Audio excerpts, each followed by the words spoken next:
Salut Bruno. Salut, bonjour à tous. Je te présente Justine. Bonjour Justine. On va faire ce petit échange ensemble. Avec Justine, on avait envie de te poser plein de questions autour des choix en fait qui sont faits au niveau de la stratégie de Radio France en matière d'inclusion, de diversité et d'ouverture sociale. Tu sais qu'on lance maintenant la 4e édition du sommet de l'inclusion économique. Un grand merci à toi. On est là depuis le début. Et ouais, c'est ça qui est chouette. À vos côtés, avec plaisir. Et donc, on est toujours preneur de tes conseils, de partager en fait aussi votre vision. Parce que le but du jeu, c'est d'amener en fait toutes ces entreprises à se fédérer pour lutter contre les discriminations, pour lutter contre le chômage sur ces territoires. La nouveauté cette année, c'est que clairement, on se positionne au-delà en fait des quartiers populaires et des banlieues, mais aussi sur les zones rurales, parce qu'on estime que finalement, c'est un sujet de lutte contre la pauvreté. Et quand t'es pauvre, eh bien forcément, t'es moins connecté avec le monde économique, t'as moins d'opportunités, c'est moins facile. Et ce qui a marché pour les banlieues... La pauvreté économique, la pauvreté en réseau aussi. Oui, c'est ça. Voilà, ça, ouais, parce que la question financière n'est pas la seule. Ouais. Il y a aussi le fait de pouvoir avoir les bons conseils et les bons contacts. Ouais, absolument. Et donc, on se veut être aussi une solution là-dessus. Et c'est pour ça qu'on a appelé ça, en fait, inclusion pour la transition écologique, agir pour la France des tours et la France des bourgs. Donc, c'est ce lien qu'on voudrait aussi capter avec un vrai choix sur les questions de transition. Parce que quand il y a transition, il y a aussi opportunité. Qu'est-ce qu'on dit en matière de transition écologique, énergétique? Qu'est-ce qu'on dit en matière de transition numérique avec tout ce qui va être fait autour de l'intelligence artificielle demain? Il y a aussi le sujet, finalement, des compétences des hommes et des femmes. Donc, c'est la transition démographique. Donc, c'est l'ensemble de ces sujets qu'on veut aborder sur le sommet et faire en sorte que ces sujets soient aussi au rendez-vous de l'inclusion. Le programme est assez complet. Effectivement, Radio France est un acteur médiatique, comme vous le savez, mais à la différence, c'est un acteur public, donc c'est l'acteur de tous les publics et de tous les Français, qu'ils soient dans les bourgs ou dans les tours ou même pas, ou dans les villes, quelles qu'elles soient. C'est plus de 15 millions de personnes qui nous écoutent, mais évidemment, on a deux sujets. Nous, il y a le fait qu'on a une audience, on va dire, traditionnelle, qui écoute la radio, qui est un média extrêmement puissant, mais qui touche un peu moins les jeunes générations, même si elles écoutent des podcasts, elles nous regardent beaucoup en images, en vidéo. Et pour nous, c'est aussi important d'avoir une logique intergénérationnelle, d'être capable à la fois de porter auprès d'un public qui est aussi un public de décideurs pour certains, des gens qui sont des acteurs économiques. C'est vrai que on a une partie de notre audience, quand on sait que France Inter est la première radio française, de gens qui sont installés économiquement. J'aime pas les mots de CSP+, mais on a beaucoup de gens qui ont des bonnes situations malgré tout, qui nous écoutent. Mais aussi, notre enjeu, c'est de faire en sorte de parler à tout le monde et aux plus jeunes. Et c'est vrai que la démarche qui est la vôtre, celle de Mosaïque, est de dire à un moment donné, il faut mettre en lien les jeunes générations, où qu'elles soient, avec les entreprises, et que le vecteur économique est quand même la solution principale. Elle n'est pas unique, parce que l'éducation avant tout. On part d'une famille, d'une éducation qu'on peut pousser le plus loin possible, ou qu'on peut arrêter, mais il faut savoir aussi, même quand on s'arrête et qu'on va pas jusqu'au bout de quelque chose, c'est pas la fin. Il faut pouvoir aussi rebondir, continuer, se former tout au long de la vie. Et l'entreprise aussi a un rôle, on voit bien avec l'argent de l'alternance, qui fait que chacun joue son rôle pour accompagner et former des plus jeunes. Voilà. Donc on a à la fois un rôle médiatique d'expliquer tout ça sur nos antennes, mais aussi un rôle d'entreprise, parce qu'on a 4500 salariés, on est une entreprise moyenne plutôt grande, on emploie 10 000 personnes par mois. Donc 10 000 personnes. Oui. Radio France, on le dit, on ne sait pas, mais au-delà d'être une radio, plusieurs radios, 7 radios, 50 antennes, c'est aussi le premier employeur de musiciens, premier employeur de comédiens français. Donc on est une entreprise de création culturelle, mais on a 450 musiciens à plein temps à Radio France. On a 4 formations musicales. Voilà, on couvre des champs 137, on va dire, métiers complètement différents. Donc on a une sorte de panel assez large, et on est un acteur qui est au centre de plein de réseaux économiques, culturels, sociétaux, politiques évidemment. Voilà, donc on essaie de pouvoir apporter de la force à des projets qui ont du sens. Très bien. C'est une grosse structure, Radio France, je l'apprends. Saïd m'a dit que vous étiez une personne très engagée, et justement, moi j'aimerais savoir donc pourquoi vous avez décidé de vous engager vers la voie de l'inclusion au sein de Radio France. Alors, c'est vrai que moi je suis à Radio France depuis 10 ans, j'ai monté et dirigé la radio Move dans sa nouvelle version qu'on connaît, mais même si elle existe depuis 30 ans, mais j'ai eu ce challenge de porter ce nouveau projet au sein de Radio France. D'entrée, l'enjeu, c'était de dire il nous faut des projets qui touchent les plus jeunes et qui ouvrent entre guillemets les fenêtres et les portes de Radio France, parce que c'est une institution historique, un bastion culturel, et on est dans le 16e arrondissement, on est dans une maison qui fait 110 000 mètres carrés, qui peut paraître entre guillemets pas assez ouverte à l'extérieur, et aujourd'hui tout notre enjeu qu'on a eu avec les différents dirigeants de Radio France, c'était de dire il faut avoir des marques qui parlent aux jeunes. Et Mouv' aujourd'hui, je pense que tous les gens connaissent aujourd'hui sur les réseaux sociaux ou via nos différentes actions cette marque, mais peu de gens savent que finalement c'est une marque du service public, c'est une marque de radio publique, mais on le fait d'abord pour que on voit qu'on est à leur côté, on est à côté des plus jeunes, et deux, faire en sorte aussi que, on va dire très clairement, les gens qui s'expriment sur nos antennes, les gens qui sont invités, soient pas uniquement ceux qu'on invite, et avec tout l'amour et le respect que j'ai pour toutes les antennes de Radio France, sur France Culture, France Inter, France Musique. Il y a énormément de gens qui viennent et on est ouvert à tout le monde, mais c'est vrai que Mouv', c'est une porte aussi, une ouverture à plein d'autres gens qui ne seraient pas obligatoirement venus à Radio France. Voilà, que ce soit dans la musique, hein. C'est vrai qu'on avait un positionnement sur les musiques urbaines et le hip-hop, mais aujourd'hui avec les créateurs de contenu qui sont très présents sur l'antenne de Mouv' et qui viennent aussi apporter leur savoir-faire. Voilà, donc c'est vrai que c'est un sujet qui nous tient à cœur, et effectivement on est un acteur parmi d'autres, et l'inclusion économique, parce que derrière on tient ce que je vous ai dit, le fait que le travail n'est pas une fin en soi, mais est un début de quelque chose, et aussi est une identité dans la société. Quand on n'a pas de travail, c'est difficile aussi de se forger une identité et une famille et tout ce qui va derrière. Et donc, on pense que c'est un vecteur important, et ce message, on le passe sur nos différentes antennes, et je suis là aussi pour essayer de donner des clés. Ça t'a pas échappé, hein. Nous, on parle beaucoup d'inclusion économique parce que on ne dit pas assez en France, en fait, qu'il y a plein de jeunes qui n'attendent qu'une chose, c'est réussir par la sueur de leur front, par l'effort, qui veulent briller parce qu'on leur permet, en fait, d'exprimer des actions et de faire et d'être dans la réussite. Et on parle souvent, en fait, de ces territoires les moins privilégiés comme étant des territoires assistés où tu as des problématiques lourdes. Oui, il y a ces problématiques, mais il y a aussi toute une nouvelle génération, en fait, de gens qui veulent, en fait, participer à la construction de la valeur ajoutée de la France. Et ça, on ne le dit pas suffisamment. Donc, si on est capable aujourd'hui de les rendre visibles et de les connecter avec les décideurs, avec le monde économique, avec les opportunités, eh bien, c'est un des leviers sur lequel on peut s'appuyer pour justement créer de la richesse et surtout générer de la cohésion sociale. Donc, pour nous, c'est très important. Après, il y a même de la désinformation, on dit souvent, mais le territoire du 93, par exemple, est contributeur en net au régime social. Parce que faut savoir que les territoires jeunes sont ceux qui contribuent le plus, qui a plus d'actifs que les territoires où il y a moins d'actifs et plus de retraités. Donc il y a des contre-vérités de dire, certes, il y a des taux de chômage qui vont être importants dans certains territoires, mais globalement, l'activité économique est contributrice.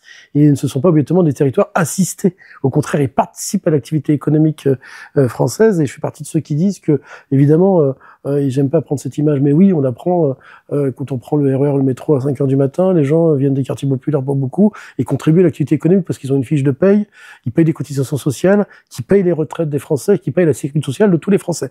Donc, le fait est qu'il y a des moments où il y a des endroits où il y a une inégalité, parce qu'on a un enfant qui est né dans un territoire n'a pas le même capital versé par l'État au niveau de son éducation dans certains territoires, et ça c'est un scandale, du fait que pourquoi un enfant du 93 ou de Marseille-Nord n'aurait pas les mêmes moyens dans son école que dans certaines villes privilégiées. Donc ça c'est des inégalités, mais elles sont pas du fait de la contribution des habitants des territoires, elles sont faites des politiques de l'État qui, pour certaines, ont été déséquilibrées. On investit de temps en temps un peu trop là où il y a des moyens et pas assez là où il y en a pas. Voilà, ça fait partie des grandes discussions, mais les entreprises aujourd'hui, dans les différents territoires, dans les quartiers populaires, sont très présentes, et dans le 93 notamment, mais je suis pas obsédé par ce département, mais souvent, on en parle souvent comme un symbole, mais voilà, ils ont des grandes entreprises, aujourd'hui des milliers de salariés qui y travaillent. Hein. Ah, absolument.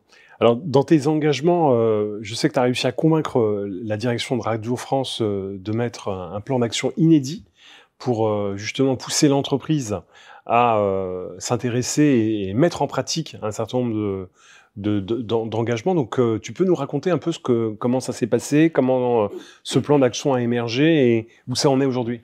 Alors, Radio France est une entreprise publique. Donc, elle a des missions publiques, elle a des obligations qui sont de plusieurs ordres. Il y a déjà le fait que on est d'abord là au service des auditeurs auditrices, parce qu'on touche des millions de Français qui contribuent, c'est eux qui financent notre projet, et donc on doit évidemment être capable de transmettre une information, des contenus qui soient le reflet de la société et qui soient aussi vérifiés. Et donc premier engagement, c'est de dire il faut que sur nos antennes, on arrive à un moment donné à être l'écho des grands sujets de société, de les traiter de manière objective, même si l'objectivité a toujours une limite, mais malgré tout, on le fait de manière très professionnelle, et faire en sorte qu'effectivement les gens qui représentent ces sujets puissent aussi venir de toutes les strates de la société. Il faut le savoir, on part de loin. C'est vrai que il y a beaucoup de reproduction sociale en France, et autant chez les journalistes que chez les grands, on va dire, ces grands producteurs culturels, qui fait que tout le monde vient pas de milieux populaires quel qu'il soit. Et donc il y avait déjà un sujet capable sur les grands sujets, sur l'égalité femmes-hommes, sur le fait de représenter des gens qui ont des parcours de vie différents, sur le fait de traiter ces sujets, qu'on puisse effectivement être considérés comme exemplaires dans notre mission. Voilà. Ça ne sera jamais, on n'arrivera jamais à 100% d'exemplarité, mais c'est important pour nous que les auditeurs auditrices qui ont un regard sur ce qu'on fait nous disent que oui, on entend des choses et on voit des choses différentes sur nos antennes que on peut l'entendre et le voir ailleurs. Voilà. Donc ça, c'est le premier engagement de Radio France. Et par exemple, la question de la parité femmes-hommes, la question d'avoir des expertes qu'on puisse entendre, pas uniquement toujours les mêmes personnes qui viennent des mêmes écoles, partie des sujets éditoriaux qu'on a vraiment traités. On partait, je dirais pas de bas, mais évidemment, si on prend les femmes, on est plutôt à 35-36% d'expertes féminines, et puis là, on est plutôt à 50%. Et on a fait en sorte que la représentation sur les antennes et l'image qu'on porte soit vraiment de plus en plus exemplaire, avec évidemment encore plein d'objectifs à atteindre. Donc c'était une première direction éditoriale. Move aussi, et toutes les antennes ont apporté le fait que quand on prend toutes les antennes de Radio France, de France Bleu à Move, on est sur la société française dans toute sa diversité, qui fait que on est aussi bien dans la Creuse que dans les quartiers populaires. Et ça, c'est clairement l'identité de Radio France et sa force. Ensuite, il y a un deuxième sujet, le fait qu'on est une entreprise qui emploie 4500 personnes, une petite société, certes petite au sens société humaine, oui c'est ça, et qui est présent sur tous les territoires, parce qu'on a 50 antennes aussi, 43 antennes dans les régions, 43 villes où on a un immeuble et des gens qui y travaillent. Donc en fait, on est à peu près sur tout le territoire français. Et c'est pas notre mission d'être sur les outre-mer, mais c'est France Télévisions. Mais effectivement, l'enjeu pour nous, c'était de dire, il faut que des gens qui viennent travailler pour nous se disent que je peux y travailler. Donc c'était quand même un vrai sujet de dire, il y a des métiers techniques, il y a des métiers de production, il y a des métiers numériques, il y a des métiers d'antenne sur lesquels, effectivement, c'est pas parce que vos parents n'ont pas écouté France Inter dans toute votre jeunesse que vous pouvez pas venir travailler pour nous. Et ça, c'était tout le travail qu'on a mis en place et qui était une des grandes raisons d'être du projet Égalité 360. Égalité 360, c'est le nom du programme. Exactement, c'est un programme qu'on a lancé en 2021. Moi, je dirigeais Move à l'époque, et comme ça faisait quelques années que je dirigeais Move et que ça se passait bien, ma présidente Sybille Veil, qui est toujours là et qui est toujours un très grand soutien, m'a dit, Bruno, tu connais ces sujets, est-ce que tu veux pas proposer une autre méthode, une façon de voir les choses? Et donc, on a pu travailler avec les équipes de Radio France et imaginer ce projet ensemble, en partant de l'existant et en se disant vers où on va. Donc on a mis en place une 50aine de mesures, des grands axes, parce que ça couvre tous les sujets d'inclusion, mais qui vont sur la question du handicap, parce que on parle aussi à des gens qui sont en situation de handicap, qui ont des enfants, qui ont des parents sur les antennes, et puis on doit être capable aussi, dans notre entreprise, de pouvoir les accueillir et de pouvoir leur proposer des jobs, le cas échéant, avec toutes les difficultés que ça représente, l'inclusion économique, l'inclusion des personnes en situation de handicap, par exemple. Voilà.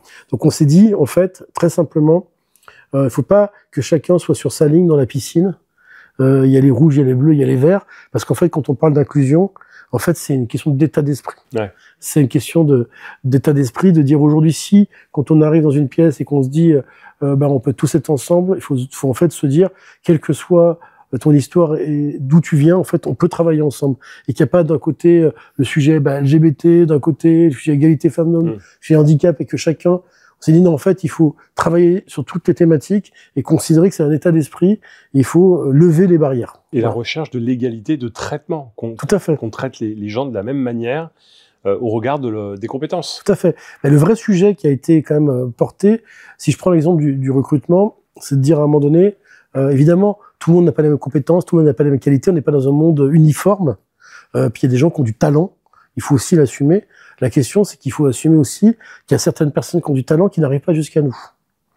Pour plein de raisons de biais culturels, de biais, voilà, c'est pas fait pour moi, je connais pas, voilà. Et donc, c'est d'abord de se dire que nous, on est une entreprise qui doit essayer de fédérer un maximum de personnalités qui ont des compétences, et il faut faire en sorte que cette première barrière explose, qu'on se dise je peux y aller. Puis ensuite, que la sélection qui se fait à l'entrée puisse se faire non pas parce que j'ai des contacts et des réseaux, ou parce que mon cousin ou un copain, ça arrive dans la vie, on sait, on peut à un moment donné driver des gens et leur donner des conseils. Il faut pas que ça soit systématique, il faut que des gens arrivent jusque nous sans avoir précisément un réseau, un contact. C'est pour ça qu'on a lancé l'Académie des antennes. L'idée était de dire, en fait... Super programme. Ouais, un programme, voilà. C'était de dire justement, on vous propose entre 35 et 40 personnes chaque été de venir travailler avec nous sur différents formats, différents contrats, et en fait, on ouvre les portes, vous candidatez sans avoir aucune expérience, ni aucun réseau, ni obligatoirement aucun diplôme. Il y a différents types de postes, et on fait une incubation pendant 2 mois, et ensuite on constitue un vivier, et ce vivier ensuite est soit effectivement souvent on fait appel pour des remplacements, puis ensuite pour les emplois et dans les différents métiers. Voilà. Et on s'est rendu compte qu'en l'espace de 4 ans, il y a eu évidemment des milliers de candidats, on a pu constituer un vivier de 200 personnes, et quasiment 40% des gens qui ont été dans ce vivier aujourd'hui ont une relation de travail avec Radio France. Carrément. Voilà, ouais. A posteriori. Que ce soit parce qu'ils ont été rappelés. On voit bien qu'à un moment donné, quand tu fais le pas de côté, en créant un programme spécifique, voilà. Ça crée des opportunités. Exactement. Ça vous permet de détecter des nouveaux talents. Voilà. Et ça marche puisque tu dis, il y a 40% en fait... Qui constituent un vivier. Je vais prendre un exemple très simple. On a dans nos métiers, on a ce qu'on appelle les attachés de production, qui sont les maîtres d'œuvre des émissions de radio, qui sont ceux qui font la programmation, qui viennent, qui imaginent les invités, qui préparent les émissions. Ça demande un savoir-faire qu'on acquiert au fur et à mesure d'une expérience. On n'étudie pas obligatoirement ce métier-là, mais on l'apprend. Mais fondamentalement, quand on a pu faire une saison auprès de grands producteurs de Radio France pendant 2 mois, on a commencé à apprendre ce métier, et c'est plus facile d'être appelé 6 mois après, 1 an après, pour refaire 3 mois, 6 mois auprès d'un autre parce qu'il y a un congé maternité, parce que, et puis on apprend ce métier, et puis ensuite, après 1 an et demi, on est capable d'intégrer l'entreprise dès qu'il y a entre guillemets un job qui se présente. Et c'est ça l'idée, c'est de dire que les gens qui rentrent dans le vivier, en fait, ils viennent de partout. Et ensuite, ils rentrent dans notre spirale de recrutement, et on est capable de dire, tiens, on n'aura pas les mêmes atapros, je prends cet exemple-là parce que je le connais bien, maintenant qu'il y a 10 ans, où fondamentalement, c'était peut-être des gens, tiens, je connais quelqu'un, tu connais pas quelqu'un, qui connaît quelqu'un, et à la fin, c'est super, mais en fait, on se prive de gens qui ont d'autres réflexes et d'autres histoires. Voilà. Donc, partie des sujets qui nous tiennent beaucoup à cœur, au même titre que pour les journalistes, par exemple. Il faut savoir qu'à Radio France, c'est une entreprise où, dans certains métiers, comme les journalistes, comme les techniciens, on rentre à 23 ans, 24 ans, et jusqu'à sa retraite. C'est-à-dire qu'il y a beaucoup de gens qui passent toute leur carrière. C'est encore le cas aujourd'hui. C'est encore le cas. Ouais. Peut-être un petit peu moins qu'avant, mais globalement. Pourquoi ? Parce que quand on est journaliste, avoir une entreprise qui nous offre autant de capacités de travailler dans des conditions positives, d'avoir une liberté de travail et une rigueur dans son travail, elles sont pas si nombreuses que ça, et donc on a quand même des gens qui restent, et ça veut dire que derrière, si au recrutement on n'a pas cet effort de diversification, en fait finalement tout au long des années à venir, on manque de compétences et de talents. Donc en fait, il y a tout un travail qui est fait au travers des alternants journalistes qu'on recrute en partie sur critères sociaux. Aujourd'hui, ce critère, c'est celui de la bourse. Donc ils doivent justifier que ce sont en fait des candidats boursiers Déclaration. Sur 15 alternants, il y a 10 qui sont les candidats boursiers. Donc on retient, on fait un appel à candidature et on sélectionne. Mais il y en a 10 qui sont obligatoirement boursiers. Donc c'est un choix. Voilà. Il y en a 2 qui sont même pour certains, même pas en formation, mais que effectivement avec la chance média, on recrute sur envie, en disant tiens j'étais créateur de contenu pour un site internet ou et j'ai envie d'être journaliste au sens traditionnel du terme et en fait mais j'ai envie de faire des études et donc on les recrute avec la chance média, on leur fait une formation. Chance Média qui est un projet, qui est un programme, qui est une association qui est constituée de journalistes qui accompagne des jeunes dans les métiers de journalistes. Voilà. Qui font partie d'un collectif qu'on appelle le collectif de l'ascenseur. Voilà. D'accord. Voilà. Qu'on a constitué. Et c'est de dire, tiens, quand j'ai eu mon bac, j'ai fait telle formation, je me suis pas dit que je pouvais être journaliste et passer un concours, parce que je connaissais pas de journaliste autour de moi qui avait une carte de presse, etc. Par contre, je suis passionné par l'information, je suis passionné par des contenus, par le sport, par l'économie. J'ai peut-être pas encore tout le niveau qu'il faut, il faut que je me rattrape. Et donc, il y a un parcours avec de mentorat, avec à la fois une école et à la fois des journalistes qui sont les mentors et qui transmettent le savoir. Et nous, on en prend 2 et qu'on intègre dans les équipes de Radio France. Voilà. Il y en a 3 qui sont ni boursiers, qui sont des gens sur compétences et talents. Mais globalement, 15 par an, pendant 2 ans, ça fait 30 en permanence. Sur 600, ça veut dire que en l'espace de 10 ans, ça fait effectivement beaucoup de gens qui peuvent intégrer. Alors, ils rentrent pas tous à Radio France, que certains après partent ailleurs, mais ils ont une première expérience. Voilà. Il y a des dizaines d'exemples de dispositifs qu'on essaye de faire thématiques, pas grande thématiques, pour permettre justement à la source de changer notre recrutement et de faire en sorte que le recrutement soit le plus équitable.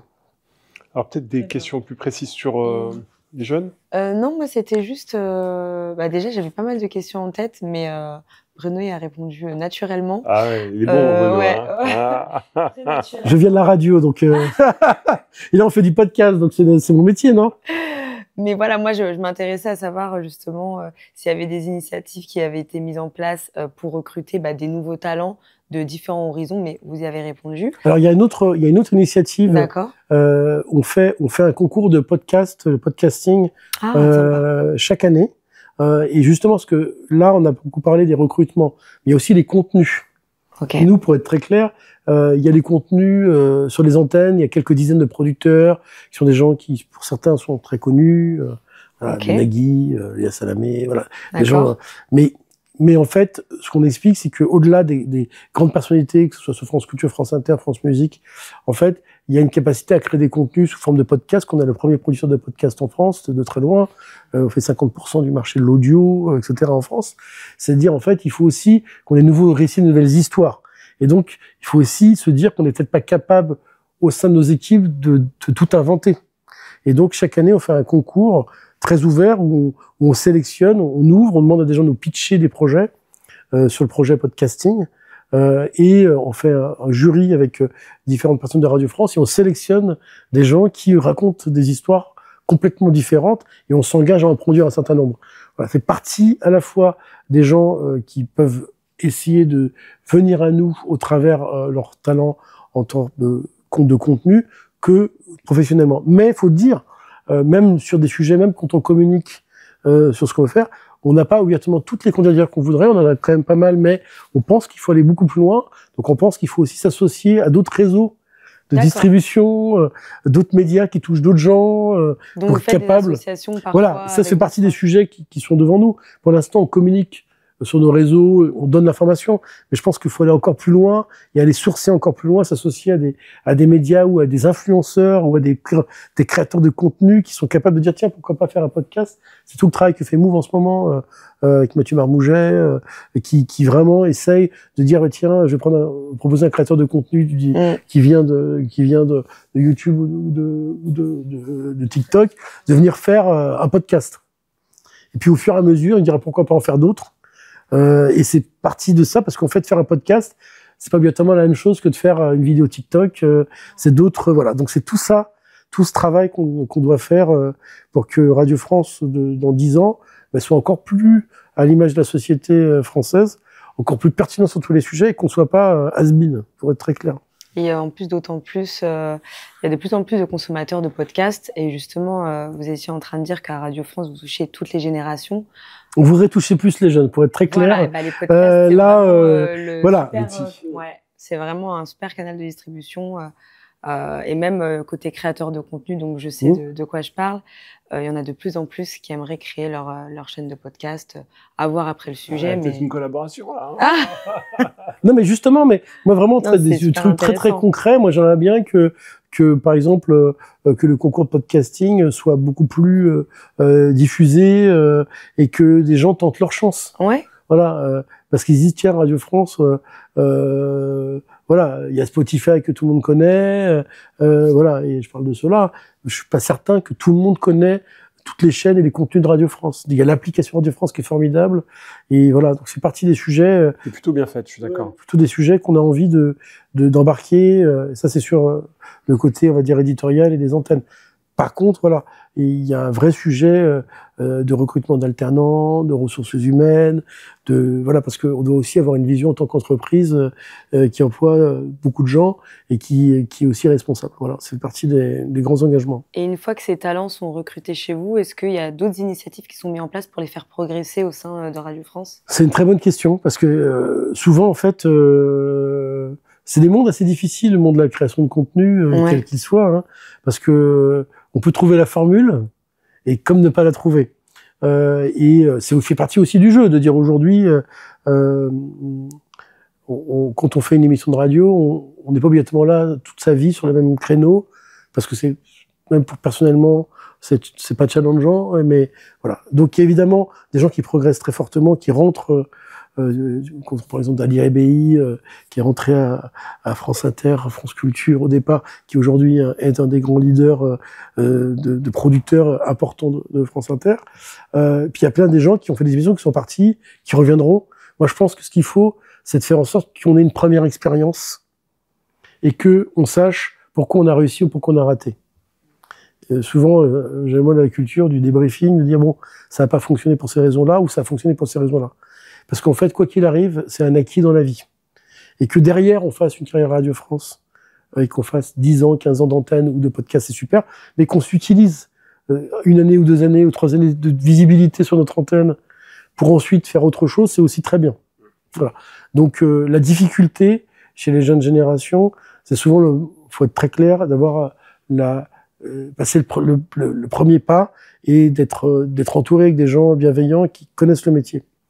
Et c'est ça qu'il faut qu'on réussisse à faire. Ensuite, on est des métiers où le succès populaire, l'impact, il y a une part d'inconnu, de mystère, ce qui fait aussi le fait qu'il y a des films dans d'autres métiers comme la musique. Voilà, il y a plein de gens qui font de la musique, il y en a très peu qui font des tubes. Il y en a très peu qui réussissent, c'est vrai. C'est comme le foot finalement. Ouais, mais dire le foot, c'est du travail, du talent. Mais sur le monde de la création, c'est encore plus mystérieux. Ouais. Voilà. Donc nous, notre jeu, c'est de dire, d'ouvrir les portes, de donner un cadre, d'identifier, de détecter, et puis d'accompagner, puis dans le sens, et puis de temps en temps dire que on peut faire autre chose. Et il faut surtout pas rester entre nous. Et voilà, c'est un de mes grands engagements de ma vie professionnelle, bien avant Radio France. Donc vous ouvrez les portes aux candidats, et si moi demain je postulais chez vous, quel conseil vous me donneriez-vous? En fait, il y a plusieurs conseils. Un, déjà de dire pour quel type de... Si vous dites, moi là, je suis créatrice de contenu, j'ai envie de transmettre un savoir, je dirais, voilà, je vous conseillerais de commencer par proposer un podcast dans le cadre d'un podcasting, parce que c'est quelque chose qu'on peut mettre en place, qui correspond entre guillemets, à quelque chose qui peut être fait à court terme, et qui, au fur et à mesure, permet de se faire connaître. Deux, ensuite, utiliser son talent et les réseaux pour se faire connaître, et derrière, faire en sorte que il y ait de l'écho, il y a de l'audience, parce que ça va susciter de l'intérêt. Et puis, au fur et à mesure, le cas échéant, être capable ensuite, pourquoi pas, d'intervenir dans une émission, de rencontrer des gens, et à un moment donné, occuper une place sur une antenne par rapport à un sujet, une grande thématique, quelle qu'elle soit. Donc ça, c'est un conseil que je pourrais donner. Ensuite, s'il s'agit d'intégrer comme journaliste Radio France, c'est justement s'intéresser à la chance média, s'intéresser à ce qu'on peut mettre en place, mais aussi connaître les métiers, parce que être reporter à Radio France, c'est aussi c'est un sacerdoce, hein, d'être dans la rue pendant des heures en attendant que un homme ou une femme sorte d'un bureau de vote pour faire. Voilà, il y a aussi une passion du reportage, par exemple. Du terrain, voilà, c'est partie des choses qu'on doit aussi bien identifier. Ou quand on veut être technicien, à Radio France, il y a plein de métiers techniques, de son, d'image. C'est partie de tous ces métiers qu'on va proposer. Mais en tout cas, moi en général, ce que je dis aux plus jeunes, c'est il faut y croire, avoir de la passion et de la patience. Y croire, avoir de la passion et de la patience. Généralement, si on a les trois, et un facteur chance qui est quand même partie de la vie, mais quand on manque de patience aussi, on a du mal. J'ai plein d'exemples de gens que j'ai accompagnés, qui ont travaillé avec moi pendant des années, qui maintenant sont des gens qui sont des grandes personnalités de la culture, beaucoup, au travers des 20 ans d'expérience, qui ont toujours cru, qui ont eu de la patience. Voilà. Oui, ça fonctionne pas, c'est sûr. Alors, JP Zadi a été animateur pendant 7 ans à Move. Voilà. Okay. Et c'était quelqu'un avec qui je travaillais pendant 7 ans, hein, et qui a été le premier César de Radio France. Parce qu'il a eu un César quand il était salarié de Radio France. Et ça a été quelqu'un qui a vraiment fait toute une aventure avec nous. Puis à un moment donné, qui à un moment donné il animait une émission de radio pendant 6 ans. Ça s'appelait Des Battles, tous les soirs. Pendant des années, etc. Et puis en même temps, il faisait ses films, il faisait plein de choses. Puis à un moment donné, il a pu proposer sa fiction à France Télé. Et puis ça a été le début d'une aventure qui est aujourd'hui extraordinaire. Oui, entre autres. Il n'y a que le travail qui va payer. C'est sûr, ça paye pas tout de suite sur les premières années, j'imagine. Si on repart un petit peu sur l'inclusion, une entreprise demain qui souhaite s'engager sur la voie de l'inclusion, également, on repart sur des conseils. Quels conseils vous pourriez lui transmettre? Les entreprises, et ça il est mieux placé que moi pour les conseils, parce que... Mais peut-être pas mieux sur les entreprises de ton secteur d'activité. Ouais, c'est intéressant. Ah oui.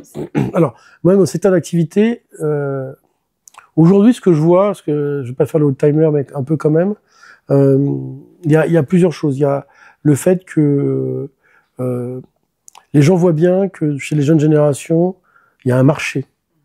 Et ce qui est formidable aujourd'hui, c'est que quand on a ouvert les vannes, notamment grâce à Internet et les réseaux sociaux, on s'est rendu compte que les créateurs de talent, les créateurs de contenu viennent de partout. Ils ont des origines diverses et variées, ils ont des cultures diverses et variées, ils ont une histoire diverse et variée. Et en fait, cette richesse qu'on trouve chez les créateurs de contenu, parce qu'il n'y en a pas un, il n'y en a pas 100, il n'y en a pas 1000, il y en a des centaines de milliers, en fait, c'est la jeunesse mondiale. Et francophone, française, américaine. Voilà. Et en fait, aujourd'hui, les nouveaux leaders ont disrupté un peu le marché, parce que quand on fait la photo des leaders, des créateurs de contenu, par exemple digitaux, on se rend compte que c'est beaucoup plus diversifié que on avait dans les rédactions, par exemple, de différents médias. Et on se rend compte que pour effectivement aller capter les publics, générer de l'audience dans le futur, il faudra obligatoirement passer au travers des relations, des discussions avec cet univers qui aussi interagit avec le nôtre, et évidemment trouver des cadres où les gens peuvent s'épanouir. Nous, c'est le cas de Move. Chaque grand média aujourd'hui a, entre guillemets, des marques ou des lieux où on laisse l'opportunité à des créateurs de contenu d'exister, à Studio Bagel chez un, chez M6, voilà. Je vais pas citer tout, parce que vous les connaissez, voilà. Donc en fait, moi, je dis que il faut être capable à la fois d'accueillir, de laisser la liberté, de faire confiance. C'est ça, la confiance, je pense, c'est vraiment un vecteur important. Il ne faut pas penser qu'on sait à la place des autres, particulièrement chez les jeunes générations qui ont plein de choses à nous apprendre. Et c'est ça qui... mais elles ont aussi beaucoup de choses à apprendre, des entreprises comme les nôtres. Ça veut dire qu'il y a un cadre, qu'il y a une routine, parce qu'en fait, tu peux faire un coup et puis après disparaître. Et donc, mon conseil, c'est la confiance. La confiance, et surtout de pas se dire qu'on sait à la place des jeunes générations, elles ont beaucoup à nous apprendre. Et ça, il y a une sorte de déformation française de penser que il y a des jeunes agités qui font des choses à côté et qui finalement n'ont pas grand-chose à nous apprendre parce que nous, les élites, on sait ce qu'il faut faire. Voilà, ça c'est vraiment des choses, des formations qui sont voilà. Mais donner une voix aux jeunes et leur laisser place à la créativité. Finalement. Voilà, et puis leur faire la confiance sur la durée, assumer les échecs. Ouais. Parce que sans échec dans ces métiers-là, il n'y a pas de succès. Et surtout, voilà, avoir la confiance que dans l'énergie et dans la capacité de capter une audience, parce que là on parle aussi d'audience. Très bien. On se rapproche de la fin. On se rapproche de la fin, donc comme vous le savez, fin novembre, le 25 et 26 novembre, se déroulera l'événement sur donc, le sommet de l'inclusion économique. Est-ce que vous avez un petit message à faire passer aux différents participants de cet événement?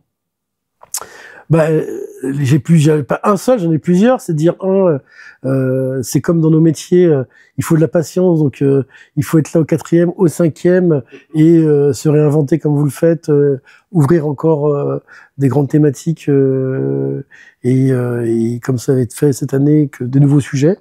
Par exemple sur l'IA, je trouve très intéressant de voir comment la question de l'inclusion économique et de l'IA, parce qu'on parle de l'IA que du point de vue de la destruction d'emplois. Mais fondamentalement, il y aura de la création d'emplois. Et c'est-à-dire qu'il y a des opportunités énormes dans la création d'emplois, dans des gens qui maîtriseront ces sujets. Et souvent, j'ai les jeunes qui viennent de partout. Donc je pense que c'est ça, se dire qu'il faut être en confiance, se dire qu'il y a des nouveaux métiers qui seront mieux maîtrisés par la jeune génération, qui ont une expérience de terrain, qui ont une expérience différente de la vie, que par des parcours uniquement, même si les deux vont de pair, classiques. Donc il faut être capable à la fois d'intégrer des gens qui ont des parcours classiques, puis ceux qui ont eu fait un pas de côté et qui ont une autre expérience à nous apporter. Voilà, c'est mon conseil principal, parce qu'on ne sait pas quels seront les métiers du futur. On voit les enjeux de la cybersécurité sur lesquels moi je travaille beaucoup, les enjeux de l'IA, les enjeux de la transition écologique qui fait qu'on ne sait pas où on habitera dans 20 ans. On le voit dans tout ce qui se passe aujourd'hui. Qui peut dire où on habitera réellement, quand et comment, et dans nos pays, quels qu'elles soient. Dans 50 ans plutôt, ouais. Ça va vite. J'ai des exemples. En Espagne? Voilà, notamment. Ah ouais. Mais bon. Merci. Merci beaucoup. Pour ce moment de partage. Voilà, puis, donc rendez-vous le 25 et le 26 novembre. Exactement. Yes, avec un maximum d'entreprises et un maximum de candidats pour faire le lien et dynamiser une bonne fois pour toutes l'inclusion économique. À bientôt.